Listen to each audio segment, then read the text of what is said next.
DeSantis slams topless pride incident WH called inappropriate, asks why curriculum is okay for second graders.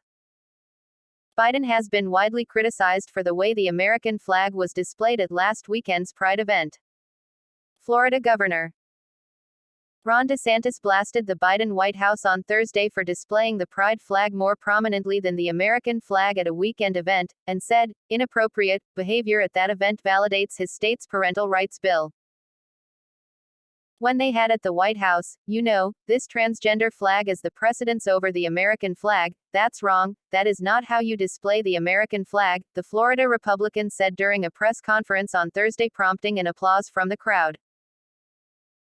I think when you have the inappropriate conduct at the White House with like these transgenders flashing people nude and all this stuff, it's just totally inappropriate, DeSantis continued, and I think even the White House had to acknowledge it was inappropriate. But I would ask them, if it's inappropriate to do that at the White House, which I certainly think it is, why do you want to have that curriculum jammed into a second grader's classroom? DeSantis has been widely criticized by Democrats for signing a parental rights law last year that states, classroom instruction by school personnel or third parties on sexual orientation or gender identity may not occur in kindergarten through grade 3 or in a manner that is not age appropriate or developmentally appropriate for students in accordance with state standards. That legislation has been labeled the "Don't Say Gay" bill by Democrats, even though those words do not appear anywhere in its text. The Florida governor and presidential candidate was responding to controversy over the weekend stemming from an event where the pride flag was flown in the middle of two American flags, sparking a firestorm on social media. The incident also inspired GOP Sen.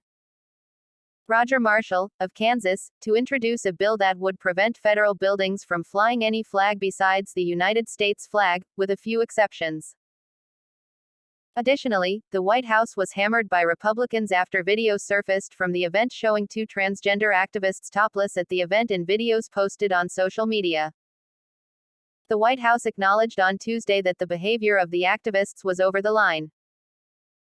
The behavior was simply unacceptable, White House Press Secretary Karine Jean-Pierre said Tuesday.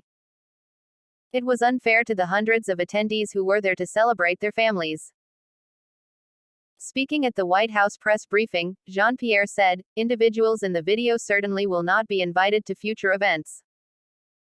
The White House spokeswoman said the bare-chested display was not a normal thing that has happened under this administration. The Associated Press contributed to this report.